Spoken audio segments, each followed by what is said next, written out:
అందరికీ నమస్కారం. నేను మీ కిరా కార్పిని. Palm oil, palm kernel oil, acetic acid ester, lactic acid, monoglycerides, లప్సా లాంటి విషపూరితమైనటువంటి రసాయనాలతో 60 లక్షల కిలోల నెయ్యిని సరఫరా చేసి 20 కోట్ల లడ్డూలు తయారు చేసి 100 కోట్ల భారతీయ భక్తులకు తినిపించేసి 250 కోట్ల రూపాయలు లూటీ చేసి భగవంతుడి నుంచి తప్పించుకోగలరా?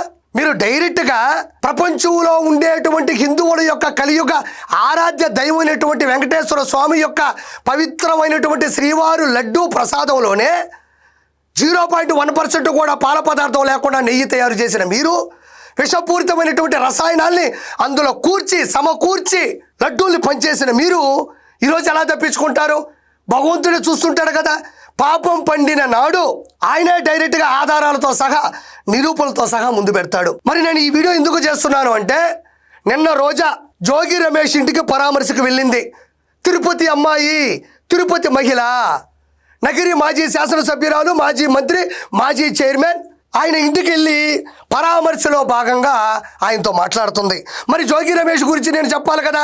అగ్రిగోల్డ్ భూములు ఎత్తేయాలనుకున్నాడు, కరకట్ట ఇంటి మీద రాళ్ళు విసిరినవాడు, కల్తీ మద్యాన్ని అమ్మినవాడు. అలాంటి ఒక దొంగని ఇంకొక దొంగ పరామర్శించడానికి వెళ్ళినప్పుడు ఆ దొంగల్ని ఇద్దరిని కూడా పట్టేసినటువంటి భగవంతుడి ఘనత, చరిత్ర, చతురత ఒకసారి చూద్దాం. వాళ్ళిద్దరూ ఏం మాట్లాడుకుంటున్నారో లడ్డు గురించి వినండి. తప్పు చేశాం, దేవుడితో పెట్టుకున్నాం, ఏ సైడ్ నుంచి ఏం చేస్తాడో అన్న భయం అందరిలో కనిపిస్తుంది. పైకి బింకంగా మనం మాట్లాడతాం తప్ప నేను తప్పు చేసుకుంటూ పోతాను. అయితే ఆర్కే రోజా చెప్పకనే చెప్పేసింది. మరి ఎవరక్కడ కెమెరా పెట్టారో అంటే నాకు తెలిసి భగవంతుడే పెట్టుంటాడు. జోగి రమేష్తో ఆర్కే రోజా బట్టబయలుగా మాట్లాడినటువంటి అత్యంత రహస్యం. అంటే మనం ఎవరికైనా ఒక దెయ్యాన్ని చూస్తాం, మనకు భయం వేస్తుంది. 10 మంది చూస్తూ ఉండగా దెయ్యం చూసి మనం భయపడ్డామని తెలిస్తే పరువు పోతుంది, విలువ ఉండదు. వీడు పిరికోడు అనుకుంటారని ఏం చేస్తాం, మనం నిబ్బరంగా యాక్టింగ్ చేస్తాం. అలానే ఈరోజు ఆర్కే రోజు చెప్పే మాటల్లో కూడా ఒకసారి మళ్ళీ వింటూ నేను ఎక్స్ప్లెయిన్ చేసే పని చేస్తాను. ఓసారి చూడండి. తప్పు చేశాం, దేవుడితో పెట్టుకున్నాం, ఏ సైడ్ నుంచి ఏం చేస్తాడో అన్న భయం అందరిలో కనిపిస్తుంది. నిజంగా వాళ్ళందరిలో కూడా కనిపిస్తుంది. ఎందుకంటే 2019 నుంచి 2024 మధ్యన శ్రీవారి లడ్డు అంటే ప్రాచీన కాలం నుంచి ప్రాచుర్యం పొందిన అతి పురాతనమైన కలియుగ వెంకటేశుని యొక్క లడ్డు ప్రసాదం ఎంత శుచి, శుభ్రత, రుచి, సువాసన ఎలా వెదజల్లేది, ఎంత నాణ్యతగా ఉండేది. లోపల ఎక్కడో లడ్డూలు పంచుతూ ఉంటే బయట మెట్ల మార్గం వరకు కూడా వాసన వచ్చేది. ప్రపంచంలో మరే పదార్థానికి లేనటువంటి సుగంధ సువాసన ఎక్కడ కూడా ఉండేది కాదు. నాకు తెలిసి ఎవరెవరు ఫ్యాక్టరీలు పెట్టుకొని ఎవరెవరు నాకు తెలిసి స్వీట్లు అమ్మే వాళ్ళకు కూడా దీన్ని చూస్తే నివిరిపోయేవాళ్ళు. అందులో ఏం కలుపుతారు, ఎలా వస్తుంది అని. ఇక్కడ ప్రతి ఒక్కరికి భయం కలుగుతూ ఉంది అంటుంది ఆర్కే రోజా. భయం ఎందుకు కలగదు?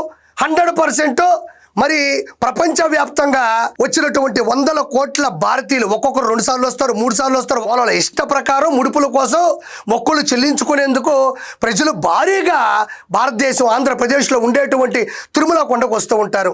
వాళ్ళందరినీ మీరు చేసినటువంటి తప్పు, హిందూ సాంప్రదాయాన్ని, హిందువుల మనోభావాన్ని దెబ్బతీసే విధంగా మీరు చేసినటువంటి పాపం ఎప్పుడైనా మన గుండెలు వెంటాడుతూనే ఉంటుంది, మన వెన్నుమునక వెనక పరిగెడుతూనే ఉంటుంది.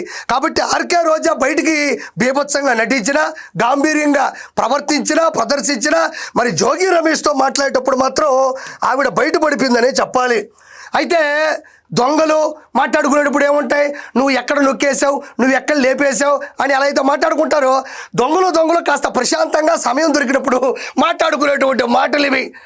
నా భయం వేసిపోతుంది అందరికీ, అందరి ముఖాల్లో భయం కనబడుతుంది. అంటే వాళ్ళ ఉద్దేశం ఏంటంటే రానున్న రోజుల్లో చట్టాల దృష్ట్యా వీళ్ళు తప్పించుకోలేరు అనేటువంటి భయం, ఆందోళన అన్నీ కూడా బయటపడుతున్నాయి. తప్పు చేశాం, దేవుడితో పెట్టుకున్నాం, ఏ సైడ్ నుంచి ఏం చేస్తాడో అన్న భయం అందరిలో కనిపిస్తుంది. మరి ఏ సైడ్ నుంచి భగవంతుడు ఏం చేస్తాడు అంటే 2024 ఎలక్షన్స్లో 151 ఉండే సీట్లు 5 తీసేసి 11 పడేశాడు. ఆ రోజైనా మీరు అర్థం చేసుకొని ఉండాలా, తప్పును ఒప్పుకొని ఉండాలా. మేము ఈ తప్పు చేయలేదు, శ్రీవారి లడ్డూని మేము అపవిత్రం చేయలేదు, మేము కెమికల్స్ వాడలేదు అని చెప్తున్నారు మీరు.